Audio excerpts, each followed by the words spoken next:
Hello everyone, welcome to Math Simplified. We have a set theory question here which previously appeared on a GMAT exam. Let's take a look at it. It says, of these 200 students at college D majoring in one or more of the sciences, 130 are majoring in chemistry and 150 are majoring in biology. If at least 30 of the students are not majoring in either chemistry or biology, then the number of students majoring in both chemistry and biology could be any number from, we are given a range of values, or rather a few ranges of values, and we are trying to determine which one is the correct answer. Such questions can be solved using a technique called Venn diagrams. Let's see what that is. To begin with, we will draw a big rectangle which corresponds to what we call as the universal set, which in our case is the college D. Now, within this, we will draw the various groups that are there. The groups that are of interest for us are chemistry students. Let's represent them with a green circle and call that as set C for chemistry. And let's represent biology students with a blue circle and call this as set B for biology.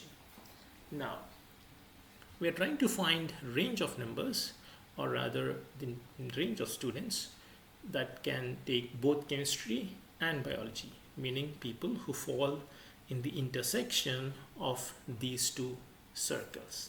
We know that the number of students taking chemistry is 130 and the number of students taking biology is 150.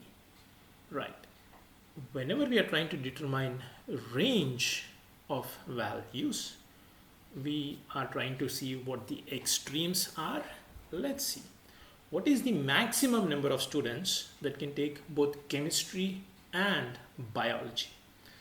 It is possible that all the chemistry students may also take biology because the number of students taking chemistry is only 130 and the number of students taking biology is 150. Therefore, all the chemistry students could theoretically take biology. That means the maximum number of students that could be taking both chemistry and biology could be 130. So we already have one of the endpoints of our range. So it is 130, the higher point. Therefore, the answer could be either C or D. Now, let's try to find what the minimum number of students that could be taking both chemistry and biology could be. In order to do that, we use one of the very popular formulae called as Inclusion-Exclusion formula to determine what the final answer is. Let me give you a little bit of jargon that is used in Venn diagrams. We have NC, which means the total number of students that are the total number of elements, which in our case are students that are taking chemistry, C for chemistry. We know this number to be 130. The total number of students in similar way taking biology is 150. Now we have two more definitions that you need to understand, which is C union B, which means the number of students who are taking either chemistry or biology, that is students that fall under at least one of these two circles, and number of students that are taking both chemistry and biology, and this is what we're trying to find out, which is people who fall in this region. Now, we need to find out what C union B is, or rather the number of students in C union B is, so that we can find the final answer that we have here, or that we need here. Let's see. There is one point which we still haven't considered, which is, it says if at least 30 students are not majoring in chemistry or biology.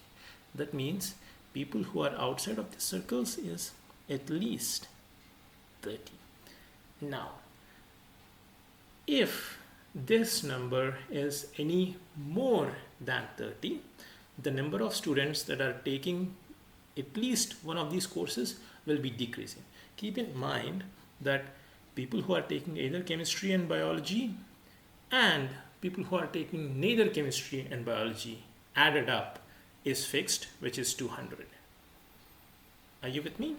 So number of students who take plus don't take is fixed. That's 200. So take is this number right here, number of students who are taking either chemistry or biology.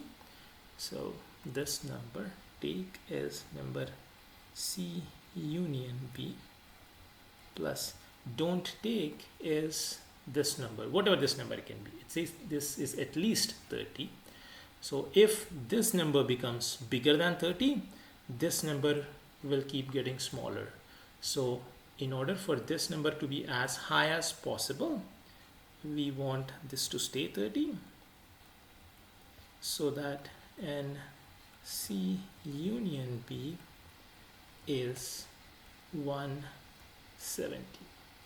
So we got that C union B to be 170. If any of what I just explained is a bit confusing for you, please let me know in the comment section below, so that I'll make another video, a more detailed video about this part, inclusion exclusion part, and you'll have a better understanding there. If you're okay with it, follow the solution for now. All right. Now that we have all of these numbers, the inclusion exclusion formula simply states n C intersection B equals n C plus n B minus n C union B. We have all these three values on the right hand side. We will simply plug them in. NC, which is the number of students taking chemistry, we know is 130. Number of students taking biology, we know is 150, minus the number of students who are taking either chemistry or biology, which is at least one of them, is 170. So this equals 280 minus 170, which equals 110.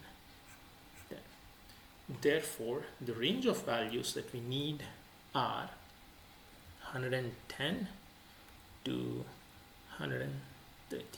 I hope you remember how we got the 130 part, which is we know that each and every student taking chemistry could be taking biology. That's how we got the 110 part.